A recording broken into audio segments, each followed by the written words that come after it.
Esto es Palabra de Rudolf Steiner. Rudolf Steiner. Un espacio inspirado en la vida, obra y legado del fundador de la antroposofía. Un camino de conocimiento que conduce lo espiritual del ser humano a lo espiritual del universo. Palabra de Rudolf Steiner. Hola, ¿qué tal? Muy buen día, yo soy Caro Hernández. Bienvenidos a Palabra de Rudolf Steiner y hoy estoy feliz porque tenemos un tema precioso que nos encanta a todos. ¿Y qué es este tema de la sabiduría de los cuentos de hadas? Que qué maravillosa es la palabra había una vez. Y para eso he invitado a una mujer preciosa que se llama Ana María Isla Moraga. Ella es nada más y nada menos que profesora de párvulos, pedagoga terapéutica, es fundadora del Jardín Infantil Waldorf Sofía, también fundó la Escuela Waldorf Gabriela Mistral. Es facilitadora en liderazgo, fundadora y coordinadora del Centro de Estudios Arché, con dedicación a la formación de profesores Waldorf y a la investigación en este ámbito, asesora pedagógica de jardines infantiles Waldorf, docente en la Formación Internacional de Pedagogía de Emergencia, miembro del equipo coordinador de Pedagogía de Emergencia en Chile. En fin, es una mujer muy trabajadora, que ha hecho muchísimo, ha aportado muchísimo a la sociedad y estamos felices de tenerla aquí con nosotros. Así que gracias por aceptar esta invitación, Anita. Bienvenida, ¿cómo estás? Gracias, Caro. Muy bien. En una soleada mañana de sol en Santiago de Chile con mucho calor. Y es muy temprano, pero ya hace mucho calor. Rico. Pues qué bendición, porque aquí tenemos mucho frío. No hay sol. Oye, pues te invitamos para contar un tema que nos parece muy importante, muy necesario darle vida y que no lo olvidemos, que son los cuentos de hadas, porque pues me parece que esta palabra mágica había una vez es muy especial, como que la tenemos ya en nuestro ADN y nos encanta. Cuando la escuchamos como que giramos la vista a ver qué ocurre, ¿no? Entonces quería que nos compartieras un poquito, tú que eres experta en el tema, pues en por qué es tan importante los cuentos de hadas en la vida de los niños. Primero que todo, el había una vez, Uh-huh. igual que todas las imágenes cuentísticas, tienen un origen. Y Uh-huh. tienen un origen que nosotros a veces ni siquiera sospechamos.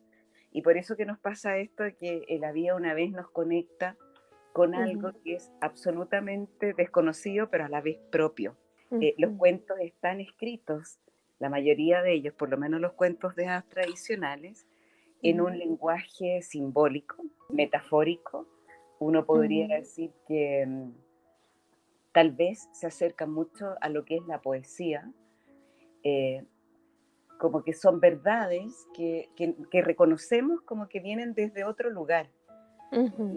Y ese lugar, Rudolf Steiner dice que es un lugar espiritual, donde todos reconocemos esto porque hemos pasado por este lugar donde están estos arquetipos, estos símbolos, de los cuales no solo Rudolf Steiner ha hablado, y él había una vez, como yo te decía, lo reconocemos todos porque son eh, estas verdades arcaicas que nos habitan a todos, y son estas, a ver, arquetipos, símbolos en los cuales están eh, plagados los cuentos de hadas. Son estas imágenes que nosotros pensamos que están fuera de nosotros, pero que la verdad viven en cada uno de nosotros. Por eso que somos capaces de reconocerlo, y algo resuena interiormente cuando escuchamos esto había una vez. Es como si se corriera una cortina en este desarrollo de nuestra biografía y nos conectáramos con algo originario y absolutamente propio. Hay muchos autores que han escrito acerca de las imágenes cuentísticas. Rudolf Steiner, para mí por lo menos, desde mi punto de vista, es el que toca más profundamente de dónde emanan estas imágenes, porque él habla del mundo espiritual y dónde están allí alojadas estas imágenes. Hay otros intérpretes, por ejemplo, como Jung, Udo de Hades, Bruno Bettelheim, bueno, Viktor Frankl también, que habla de la logoterapia de los cuentos. sea, se sabe mucho, mucho de los cuentos, Caro, pero yo creo que el que de verdad penetra estas verdades en este mundo insondable espiritual es Rudolf Steiner. Sin embargo, hay muchas, incluso psiquiatras hoy día actualmente trabajando con estas imágenes cuentísticas porque saben también que son medicina y que van a reparar algunos aspectos del alma humana que está atravesando a lo mejor por una crisis o una enfermedad. Entonces, lo que tú señalas que nosotros contamos para los niños es cierto, ¿no? Los niños requieren escuchar estos cuentos porque estos cuentos van a quedar alojados allí en algún lugar misterioso que algún día van a ascender a esta vida anímica. Estas imágenes van a quedar ahí como en reserva para que el ser humano en el futuro también pueda, más que servirse de ella, contar con ellas. Entonces es cierto, se la contamos a los niños, pero también se los podemos contar a los adolescentes y también se los podemos contar a los adultos. Y esto es muy importante, Caro, porque estas imágenes, como viven en cada uno de nosotros, y nosotros solo, a ver, como nada, vamos a ir con nuestra varita mágica a despertarlas, a veces nosotros también en estos estados de crisis podemos acudir a ellas. Pero obviamente para los niños pequeños es nutrición total, o sea, los niños y los cuentos se pertenecen totalmente. Y yo creo que muchos de nosotros, cuando escuchamos cuentos y éramos niños, esperábamos la hora del cuento o esperábamos a la abuela o a la madre que nos contaba los cuentos o al padre cuando llegaba y nos traía como estos regalos, ¿cierto?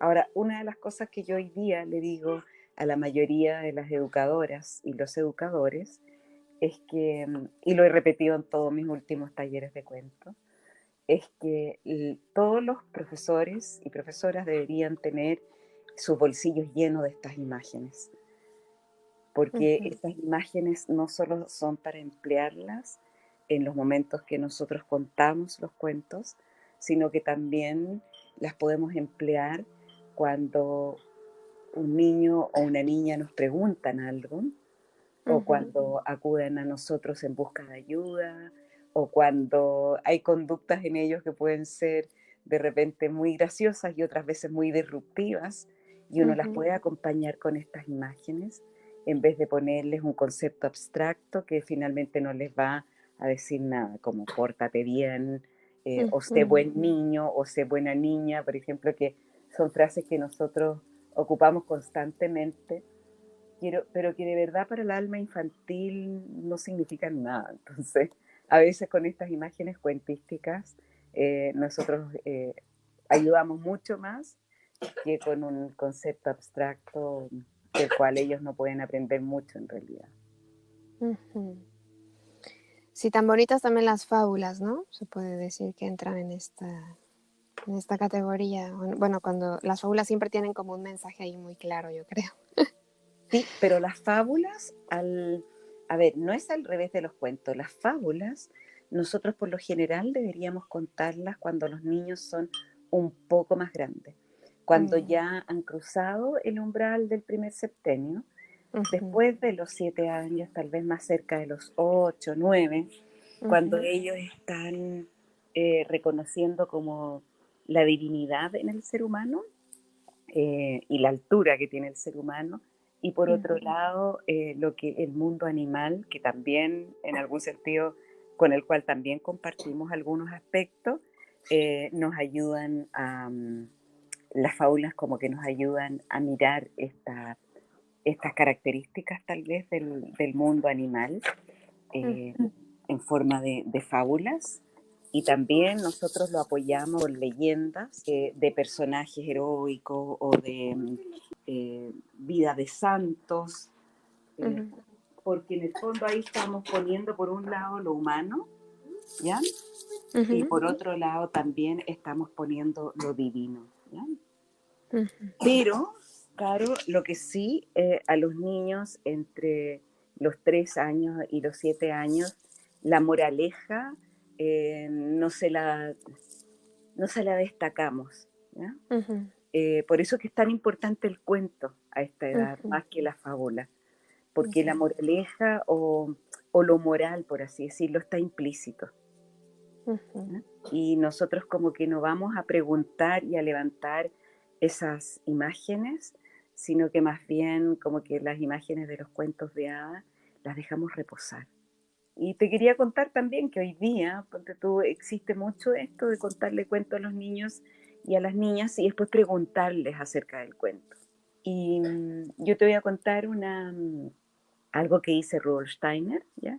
Que lo ocupan después todos los intérpretes de cuentos que tienen alguna afinidad con la obra de Steiner y con la antroposofía. Y él dice que el cuento es al alma lo que el pan es al cuerpo. Qué bonito. Y esto tiene que ver con tu pregunta también, porque, y con lo que te estoy contando de las preguntas que uno le hace a los niños y a las niñas acerca de los cuentos.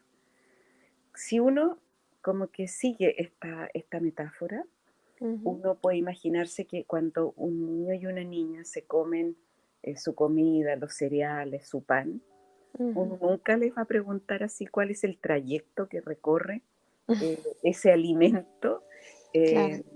para llegar a digerirlo o para llegar a integrarlo en nuestra corporalidad. Porque ellos todavía no se afinan con ese mundo que nosotros ya reconocemos, que cuando conocemos la biología, cuando conocemos la nutrición, como que ahí nosotros vamos a despertar este conocimiento en nosotros y es como lo mismo, es como desmenuzar un alimento que es tan maravilloso y que tiene que alojarse en esta alma infantil y que más adelante puede ser interpretado como lo estamos haciendo nosotros hoy día, pero que de verdad no requiere todavía ese desmenuzar para el niño pequeño. Entonces los cuentos son algo muy especial que no se debe tomar a la ligera ni creer que lo escribió un machista, ¿no? O creer que lo escribió alguien que no tenía nada mejor que hacer y que se lo sacó de la manga. O sea, es algo realmente que tiene una información nutritiva para nuestro ser. Mira, hay unos cuentos en Chile. Yo valoro mucho el camino de las feministas. Yo soy muy feminista también en algún aspecto. Pero hay una mujer que yo reconozco mucho y que es una maravillosa poeta, educadora, pensadora también. Y también, ¿por qué no decirlo?, cercana a la obra de muchos filósofos y también pensadores como Rudolf Steiner. Y ella es Gabriela Mistral. Gabriela Mistral ha sido señalada como una, no sé, las antiprincesas. Y yo creo que Gabriela Mistral, Violeta Parra y muchos personajes como que han aparecido, mujeres notables en esta vida, son princesas enteras ellas. No solo son princesas, son reinas. ¿Ah? Pero, ojo, porque son reinas y reyes y son princesas y príncipes. Entonces, como que cuando lo miramos con esta mirada un poco materialista del mundo hoy día, y no reconocemos que en nosotros también vive lo femenino y lo masculino, el príncipe y la princesa, el labrador y la labradora, el cocinero y la cocinera. Cuando no reconocemos que esto va mucho más allá del género y que nosotros, como bien dice Jung y también Steiner y otros, tenemos un aspecto femenino y masculino también en nuestra alma, es que le estamos restando también información al ser humano todo, ¿ya?, para constituirse como tal.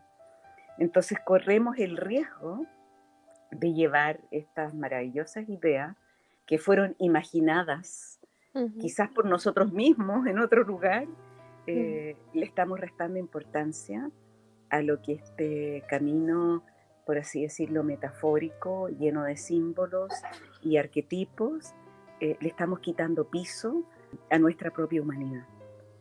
Mira, yo he dado talleres de cuentos para feministas, he dado talleres de cuentos para hombres, para padres, he dado talleres de cuentos para familias, para médicos, para médicas, para odontólogos y odontólogas, y en el fondo como que siempre a mí me gusta mucho llegar a este lugar donde el héroe no es el héroe que está afuera, no es el héroe el príncipe, es el príncipe en nosotros, es la princesa en nosotros. Y finalmente este matrimonio que tan mal hemos interpretado, porque también Walt Disney nos puso este peso, ¿cierto? Definió como esta princesa que era casi como una Barbie, ¿ya? Que no es la verdadera princesa. Claro. Y como que dejó inscrito para toda la humanidad esta visión tan pobre de lo que es un príncipe o una princesa, nos hizo un pésimo favor, claro, porque le quitó el peso a este mundo arquetípico y por otro lado lo caricaturizó y lo ridiculizó, porque yo no sé si tú viste la película La Bella Durmiente. Sí. Ya, bueno, a mí, desgraciadamente, esta película es tan antigua que hasta yo la vi cuando tenía como 6 años. Y yo siempre en mis talleres les digo, cierren los ojos, imagínense la princesa. Y todos los que vieron la película de Walt Disney se imaginan a la Bella Durmiente. Y eso es una desgracia, porque eso quedó en nuestra alma para siempre. Y eso, por eso te digo que estas imágenes cuentísticas quedan para siempre. Porque entonces ahora es muy difícil sacarse la imagen de esa princesa. Claro. Es muy difícil acudir a la imagen de la propia princesa, ¿ya? Y del propio príncipe que vive en nosotros, y de eso se trata, que al final este matrimonio que es del alma y del espíritu queda convertido en algo tan materialista y externo. Entonces no lo reconocemos como propio y juramos que el príncipe azul de verdad va a llegar en un caballo blanco, incluso lo esperamos. Pero no nos damos cuenta que eso tiene que ver con una imagen que es propia y que tiene que ver, en muchos cuentos el príncipe representa el espíritu y la princesa es una imagen del alma, y que tienen que matrimoniarse, estoy inventando un verbo, que tienen que matrimoniarse porque como que también esa es la aspiración del ser humano, que este cuerpo, esta alma y este espíritu de verdad se armonicen y puedan llegar a desarrollar la plena humanidad, por así decirlo. Entonces reconocer todo esto es tremendo, Carol, requiere mucho tiempo, requiere entrar profundamente en las imágenes del cuento, requiere reconocer el origen de la idea, el camino que recorre el héroe o la heroína, los encuentros que tiene, los paisajes, los elementos, ¿ya? La varita, la capa mágica, la capa que te hace invisible, claro, para finalmente llegar a esta salida y a esta coronación. Es un largo camino. ¿Y sabes qué? Nos habla de nuestra propia biografía, de las fases evolutivas de la humanidad y cómo ellas se espejan en los estadios del desarrollo del ser humano. Estas imágenes que contienen una verdad y que es una verdad que se viste de imagen. Y entonces ahí, como que cuando ya empezamos a reconocer eso y nos damos cuenta que Rudolf Steiner, entre otros, aunque te digo para mí es el más valioso, han interpretado cuentos, hombres, mujeres en la humanidad, han hecho este camino, uno dice, aquí hay algo que está detrás que yo no alcanzo a ver, que no es físico sensible y que tengo que ir a explorar y a investigar. Y ahí se nos quita todo, ahí se nos quita como todos los prejuicios, los juicios y prejuicios que nosotros tenemos con respecto a los cuentos, porque son mucho más grandes que lo que nosotros vemos y lo que nosotros leemos. Claro. Sí, porque un poco nos han mutilado la imaginación, ¿no? Porque cuando yo te digo, imagínate una princesa, siempre tiene que ser hermosa, delgada, como dices tú, como una Barbie, cuando no necesariamente. O sea, yo a lo mejor he crecido en una cultura completamente diferente, incluso con otro color de piel, y por eso es tan complicado creer que los cuentos tienen que ver con esta imagen que nos vendió una empresa, ¿no? Es como cuando te dicen los ángeles. ¿Cómo es un ángel? Pues es rubio, de piel blanca, de ojos claros, sus alas. O sea, ya no tenemos más imaginación que hasta ahí. O sea, no nos imaginamos otra cosa. Claro, y sabes qué? Que tú señalas algo que es bien importante, porque a veces el rey es rubio, y eso Mm, significa algo, y a mm, veces el rey tiene corona de oro, y eso significa algo, a veces el ujú, rey es moreno ujú, y tiene corona de hierro, y eso también significa algo. O sea, cuando están puestos los colores o descripciones de ese estilo en los mm, cuentos antiguos, mm, tienen también un sentido. Tiene que ver con el contenido de hierro, con el contenido de azufre, eh, con la sabiduría que el ser humano requiere, con distintos elementos, incluso con los minerales.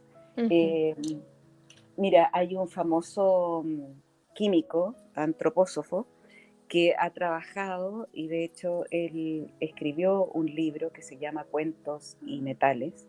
Escribió un libro acerca de la importancia de los cuentos y los metales. O sea, hay cuentos y botánica, hay la ujú, logoterapia de los cuentos de Viktor Frankl que te contaba. Hoy ujú, día, por ejemplo, los cursos de trauma, en muchos cursos de trauma, no en todos los cursos de trauma, ujú, pero hay un psiquiatra holandés que habla de la importancia también de las narraciones y que trabaja con cuentacuentos, pero que son formados en trauma.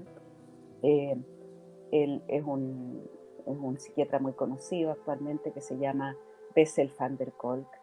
Eh, Esta corriente sabe de la importancia de la narrativa y sabe de la importancia y de la medicina que son los cuentos. Entonces, no hay que tomarlos a la ligera, no hay que prejuiciarlos, hay que entender por qué están escritos de la manera que están escritos, ujú. porque ellos son imágenes que vienen incluso de templos de misterio, o sea, son tan antiguas y tienen que ver con el desarrollo del ser humano. Y claro, te Mm, digo que muchos de ellos nosotros los podemos interpretar hoy día, pero muchos de ellos están puestos en el futuro. Y mm. esta vida no nos va a alcanzar para llegar a entender ese final de algunos cuentos. Entonces estamos hablando de un tesoro, pero que nosotros podemos ver solo como la punta o Ujú. la apertura o por la cerradura de la puerta algunas imágenes y algunas verdades. Pero es tremendo, uno se pone a estudiarlo y mira, ayer hablaba con una amiga que me vino a ver y estábamos trabajando y me dice, oye, descubrí algo más de los cuentos. Y lo descubrió en un libro antiquísimo y me contaba y me decía, imagínate que esta imagen está puesta acá y como que yo nunca antes la entendí y es una estudiosa ella, entonces era, yo decía que increíble porque se nos abren y se nos abren puertas, el Ujú. cuento es insospechado todo lo que contiene en sí mismo, Claro, muy entonces hay que aprender nosotros también como padres a seleccionarles los cuentos a los niños, ¿no? Como decías, no cualquier cuento es apto a lo mejor para su edad o apropiado para lo que está viviendo. Mira, en general yo hago una selección de cuentos que te la puedo compartir después, Ujú. feliz, eh, pero parto con los cuentos para los más pequeñitos, Ujú, eh, que en general son cuentos rítmicos. ¿Ya? mm, ¿Te has fijado esos cuentos donde una estrofa se repite muchas veces? ujú, ¿Ya? O dice, por ejemplo, brum, brum, brum, ¿quién ujú, está aquí? Debes quedarte en mi cocina, debes preparar la comida, debes servirme toda la vida. Ya, por ejemplo, ¿ya? ujú, O en Chile también hay canciones, ¿ya? Donde se repite una estrofa. ¿M? Esos ujú, cuentos se llaman cuentos rítmicos y esos mm, cuentos se les pueden contar a los niños de 3 años en adelante Todos tenemos tantas ganas de contarles cuentos a los niños antes de los 3 años, pero en general los niños lo que necesitan antes de los 3 años es mucha música, canciones, pequeños versitos que a la larga reemplazan estas imágenes de cuentos y son propios de su edad, ¿no? Ujú. Nosotros tenemos como, bueno, yo también te lo digo como abuela, pero y yo como madre también lo viví, siempre quería como contarles, pues, llegar a ese momento de contarles el cuento, ¿ya? Pero vale la pena esperar, porque después ellos tienen estos cuentos maravillosos, que son los cuentos rítmicos, Ujú. y después surgen los cuentos de hadas. Los cuentos de hadas yo en general los parto después de los 4 años, ¿ya? Ujú. Em, para que se aproveche mejor el alimento. Ujú. Y Ok, ya lo también, pueden digerir, claro, por así claro, decir. claro, haciendo el camino de la metáfora, claro, ya los pueden digerir y los pueden integrar mejor. Ujú. Entonces, yo partiría con los cuentos de hadas y por supuesto que no con todos. ¿Ya? Hay algunos que yo misma los he retrasado más después de los 5 años, incluso a veces después de los 6. Ujú. Yo les cuento, ponte tú, La Bella Durmiente del Bosque, que en algunos países se llama Rosa Espina, Ujú. tiene distintos nombres, o La Cenicienta, o eh, no sé, Madre Nieve. Esos Ujú. en general yo los dejo para después de los 5 años. Pero también hay que mirar mucho en qué momento uno está contando el cuento, por qué uno está seleccionando ese cuento, cuál es la estación del año donde ese cuento puede ser más apropiado, Mm. por qué a lo mejor no le voy a contar Madre Nieve en pleno verano, ¿ya? Claro. Sino que voy a escoger un cuento que tenga más que ver, mientras más pequeño sea el niño, con la estación del año. Entonces, como que igual eh, hay criterios de selección. En Ujú. la pedagogía Waldorf hay muchos criterios de selección Y por por edad. ejemplo, si yo tuviera un hijo que tiene problemas para relacionarse con los otros niños, ¿hay cuentos que puedan ayudarle a desbloquear esa parte? O sea, que no sea algo muy, obviamente que necesite otro tipo de ayudas, ¿no? Mira, yo te diría, Caro, que cuando uno ha leído muchos cuentos, Ujú. uno mismo como madre, como padre, puede elaborar un precioso cuento para su hijo. Qué bonito. Te voy a poner una imagen. Mira. Ujú.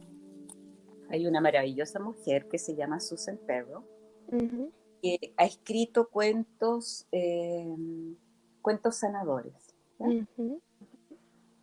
A mí me encantan sus cuentos, encuentro que ella es una maravillosa persona. Mira, me ha traído le ha traído muchos regalos a mi vida, Ujú. igual que hay una cuenta y escritora maravillosa que también es Nancy Mellon.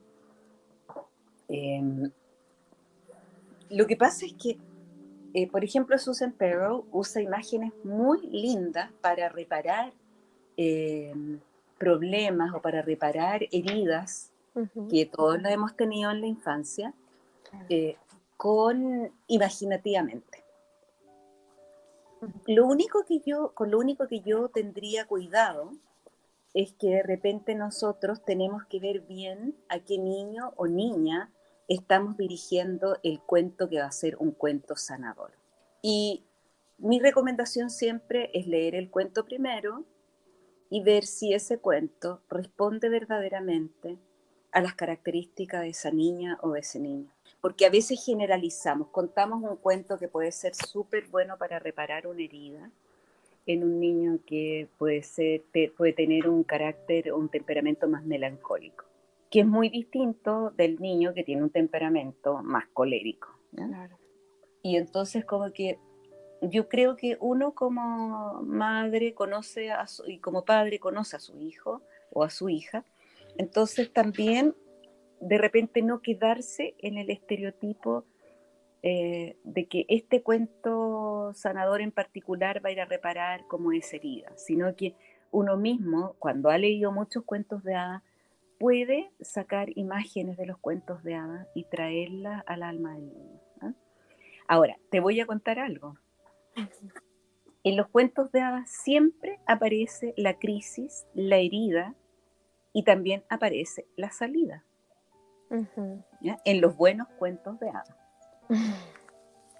Ahora, ¿cuál es una característica de los cuentos de hadas para los niños menores de 7 años?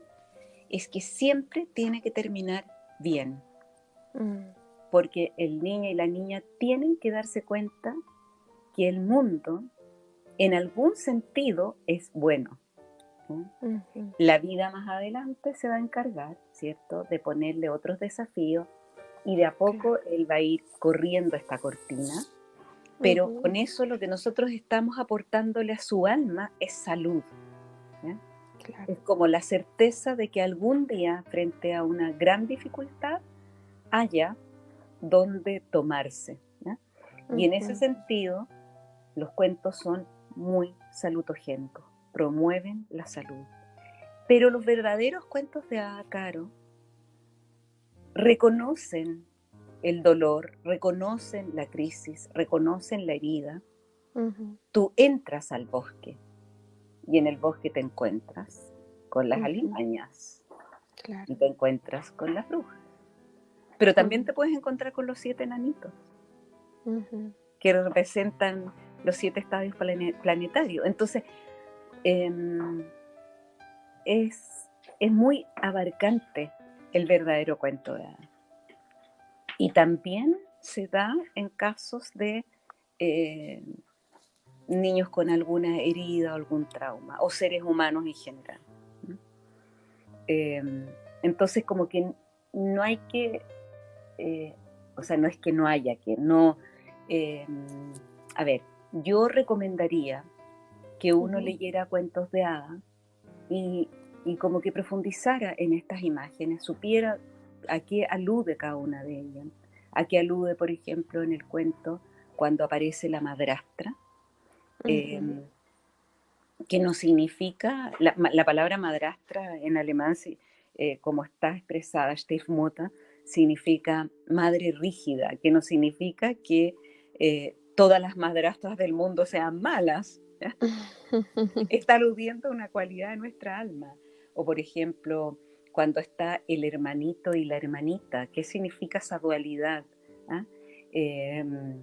O cuando está el zapatero, por ejemplo, que no es el zapatero que está haciendo zapatos nomás, es algo que está ayudando a que nuestra voluntad se ponga firme en la tierra. Entonces, hay que conocer estas imágenes para darse cuenta que de verdad son reparadoras. Y yo siempre digo, los padres y las madres de pronto crean cuentos en las noches que son maravillosos y que los niños aman. Y que uno tiene esa potencia y esa capacidad en uno mismo también. Y tiene que acudir a ella. Uno conoce a su hijo.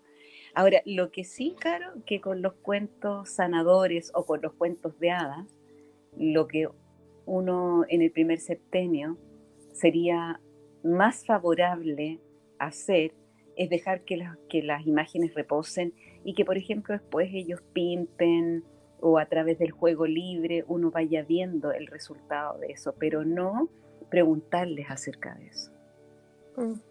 Como el papá y la mamá se separaron y tienen 2 casitas. ¿Sabes ahora que tienen 2 casitas? O sea, es como redundar en algo que en el alma del niño ya es una realidad.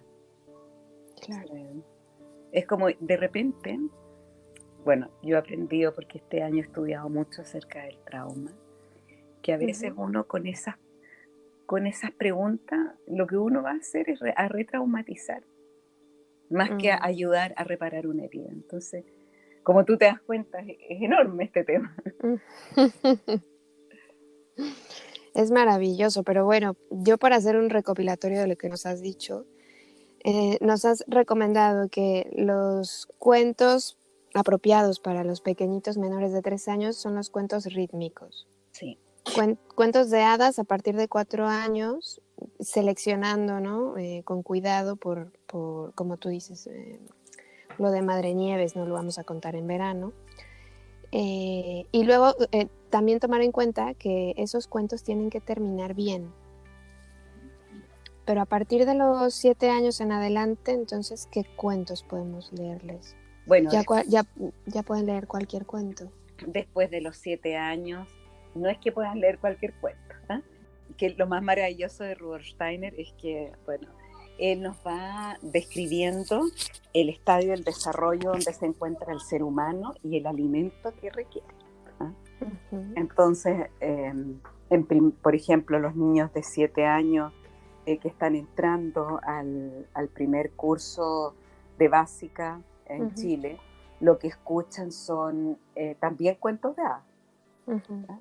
Después surge lo que hablábamos, las fábulas y las leyendas de héroes o de leyendas de héroes o de santos. Uh-huh. Después se abre todo lo que es el Antiguo Testamento, Uh-huh. que no tiene nada que ver con una confesión, sino que tiene que ver también con un estadio del desarrollo de la humanidad. Uh-huh. Después vienen los cuentos, bueno, de los pueblos, vienen los cuentos de los vikingos, vienen los cuentos más adelante del rey Arturo y la mesa redonda, o sea, y los caballeros de la mesa redonda. En general hay tantos cuentos. Bueno, también por ahí aparecen las crónicas de Narnia, aparece Harry Potter. Claro, aparece Mijael Ende también. Okay. Aparecen con Momo, Mijael Ende, aparece, o sea, después hay un mundo vasto, pero ojo que también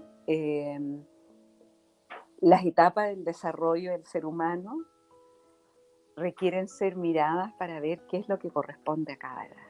Uh-huh. Es como que a un niño del primer septenio o de 8 años es muy prematuro contarle el rey Arturo y sus caballeros, ¿ya? Claro. Y por algo se cuenta más adelante. Uh-huh. Por eso te digo que es un tema grande, y si uno va a mirar, como sé que vamos a tener algunos auditores probablemente que tengan alguna relación con la pedagogía Waldorf o con la antroposofía, uh-huh. Si uno va a mirar esta columna vertebral que es el currículum Waldorf, que siempre es un currículum vivo, que no es estático, uh-huh. Pero ahí va a encontrarse con estas diferencias en los distintos septenios y como cuáles son las lecturas recomendadas para las distintas edades. Uh-huh. También aparecen las historias de los pueblos, o sea, claro. Hay mucho por donde. Sí. Lo malo es que tenemos poco tiempo, pero y también te quería preguntar, la disposición que tenemos que tener a la hora de contar el cuento también es importante, ¿no? No es así de, a ver, te voy a contar un cuento, bla, bla, bla, bla, bla, bla, bla. Todo igual, bueno, hasta mañana, ya duérmete. Porque no es esa la actitud tampoco, ¿no? Claro, es tan importante lo que me acabas de decir, porque en los talleres de cuentos, a mí me gusta mucho interpretar cada uno de los cuentos y poner esta interpretación junto con las personas que caminan en los talleres, porque como es un mundo que nos habita a todos, uh-huh. Y vive en cada uno de nosotros, hay muchos intérpretes. Sin embargo, una de las cosas que a mí más me gusta actualmente es que estas imágenes empiecen como a ser despertadas en cada una, ¿ya? Uh-huh. Y a ser reconocidas en cada uno de nosotros, porque viven así, ¿ya? Yo digo, lo único que yo voy a hacer es que llevo como esta varita mágica que te contaba y voy como a despertar este mundo imaginativo en cada uno. Pero también aparece la pregunta y yo doy respuesta a cómo tienen que contarse los cuentos. Hoy día tenemos, bueno, muchas personas que están dedicadas en el habla hispana, por ejemplo, porque antes teníamos muchas personas que venían del arte de la palabra, uh-huh. y no eran de habla hispana. Hoy día hay muchas personas de habla hispana que trabajan en el arte de la palabra y le enseñan a los cuentacuentos a cómo contarlos. Uh-huh. Pero también las madres y los padres que no van a estudiar arte de la palabra, y las profesoras, los educadores que a lo mejor no van a estudiar arte de la palabra, hay pequeños tips que uno puede darles. Por ejemplo, que mientras más pequeño es el niño o la niña, menos contenido teatral o dramático tenemos que poner en la fuerza de nuestra palabra, ¿no? Entonces, por ejemplo, una imagen que es maravillosa para los niños y las niñas, el lobo de la Caperucita Roja, y frente a lo cual uno tiene que ser ecuánime, porque el lobo también nos habita, ¿no? Pero cuando uno le dice a los niños y a las niñas, el lobo se devoró, es muy distinto que uno objetivamente diga, el lobo devoró a la abuela, ¿no? Como que la verdad está puesta, ¿no?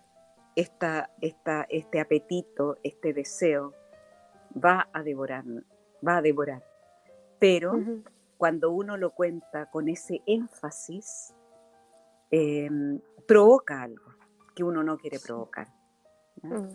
Entonces, la ecuanimidad, que no significa ser fome, como se dice en Chile, o tibio, porque uno está poniendo una verdad y uno la está poniendo, el lobo devoró, está relatando algo, ¿no? Como también cuando uno dice, la princesita era pequeñita, es como, tampoco, ¿me entiendes? Uno dice, objetivamente, la princesa era pequeña. Y en el fondo uno va acompañando esta esencia con la voz, pero acompañas la esencia, no dramatizas, no pones algo para lo que el niño todavía, recién en el segundo septenio, va a estar preparado. Entonces, primero, mi recomendación es que si vas a contar un cuento, lo cuentes, ¿ya? Te sientes en un lugar cómodo, estés con tu niño o niña que te está escuchando, ávido de estas imágenes, que tengas el tiempo y la tranquilidad para hacerlo. Es casi, yo diría, como un acto meditativo, sentarte, porque tú sabes que cuando vas a cocinar, o la persona que va a cocinar va a ponerle los mejores condimentos, aquí tienes que hacer lo mismo. Esto es de alta cocina, entonces es de alta elaboración, entonces estar ojalá tranquilo, contar el cuento de una manera no exacerbada, no extremadamente dramática, y hacer de esta hora una hora de regalo, el regalo del día. Este es el regalo del día. El día puede culminar así, y si en la noche tú sientes que no puedes por cualquier cosa, porque hasta tú te puedes quedar dormida, a lo mejor buscar otra hora para contarlo, pero donde tú estés tranquila o tranquilo. O sea, eso es lo más importante. Claro.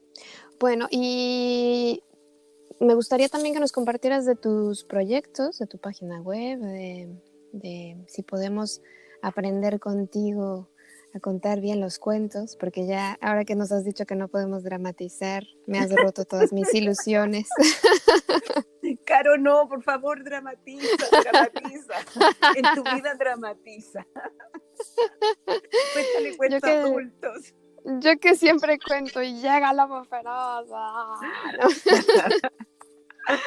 Lo que pasa es que, mira, yo creo que va a llegar ese momento y tú tienes un largo camino por delante, porque afortunadamente tu niña todavía está pequeña. Va a llegar ese momento y lo vas a gozarlo, bueno, de todas maneras. Pero ahora hay que hacer lo mismo que con la comida, así como escoger muy bien la comida que se le va a dar, a la hora en que se le va a dar, de la manera como se le va a dar. Pero es un momento de la vida y hay que pasarlo, ¿eh? Vale. Las educadoras del primer septenio a veces tienen que ser tan ecuánimes, y además tocan, por lo general en la pedagogía Waldorf tocan un instrumento que está afinado con una afinación pentatónica, ¿ya? Que eso de alguna manera define todo lo que nosotros hacemos, las educadoras del primer septenio. Tiene que ver con un ambiente de quinta, y de eso te estoy hablando. Hay que llevar como esta calma y esta ecuanimidad, que vuelvo a decirte, no es fomedad, ¿ya? Cuando uno está describiendo un personaje como un ratoncito, uno no dice un ratoncito, uno dice, y el ratoncito corría. tan cerca del lento caracol que sacaba sus cachitos al sol. O sea, está en la esencia del personaje. Lo que no está es el drama. Bueno, pero yo este año tengo muchos proyectos con algunos amigos médicos porque yo doy cuentos de hadas en distintos contextos y a distintos grupos de personas.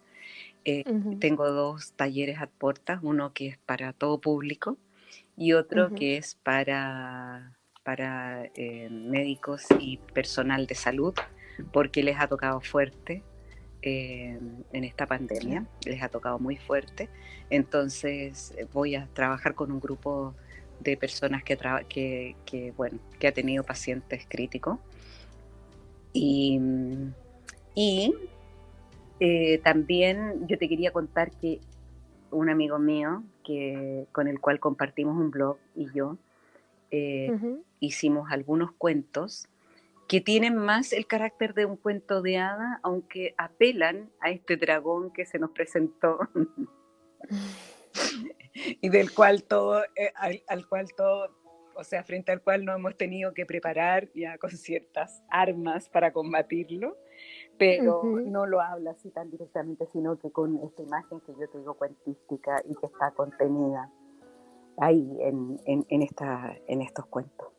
Y entonces tengo un blog que pueden visitar, que es anitaisla.home, o sea, .home.blog creo, bueno, pero Anita Isla Blog, lo van a encontrar, ya, donde hablo de los cuentos, donde escribo acerca de los cuentos. Voy a seguir escribiendo más, he escrito más, bueno, como que la agenda también ha estado muy llena por los acontecimientos que nos ha ido poniendo la vida en Chile, los estallidos sociales, la pandemia, etcétera. Pero también tenemos algo de cuentos y cuentos que hemos escrito también. Pero eso, mi blog que lo pueden visitar, tengo también un Instagram donde voy mostrando los seminarios en los cuales estoy, los temas que estoy desarrollando, también temas del blog. O sea, tengo mucho por donde ir a mirar. Bueno, pues entonces sí es anitaisla.home.blog, así sí. Te encuentran. Y ahí bueno, me imagino que podrán entrar en contacto contigo, ¿no? A través de la página. Sí. Y mi correo por cualquier cosa que es muy sencillo, que es anitaisla@gmail.com. Y yo me demoro a veces un par de días, pero contesto. Soy de las que contesto. Tarde, pero segura. Sí.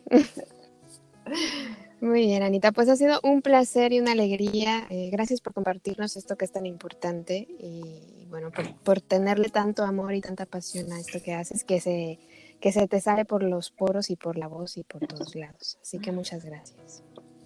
Gracias a ti, Caro, por este espacio y bueno, en realidad, como tú ves, es un tema que da para mucho. Tal vez en el futuro podemos volver a hablar. Pero yo tengo a alguien aquí que me está esperando para que le cuente un cuento. ¡Qué maravilla! Está esperando hace rato porque llegaron muchos personajes hoy día y no sabemos de dónde llegaron, pero están aquí y bueno, y es la hora de la narración, así que también te tengo que dejar. Bueno, pues un gran abrazo y estamos en contacto próximamente. Ya, Caro, muchas gracias por la invitación. Y ojalá esto ayude a muchos. Y yo te voy a ir avisando también si es que doy un taller para todo público. Pues estará increíble, te lo voy a agradecer. Muchas gracias. Gracias, Caro. Muchísimas gracias a Anita Isla, que la verdad es que ha sido una charla muy enriquecedora. Yo creo que el tema de los cuentos de hadas no hay que tomárselo a la ligera. A veces vemos los temas como de una manera muy superficial o estamos acostumbrados a tocar los temas por encimita y en realidad hay mucho más de fondo y hay que tener en cuenta todo el contenido que tiene un cuento de hadas. No solo son palabras puestas ahí a lo loco y Y no hay que perder esa bonita costumbre de sentarnos juntos y contarnos cuentos.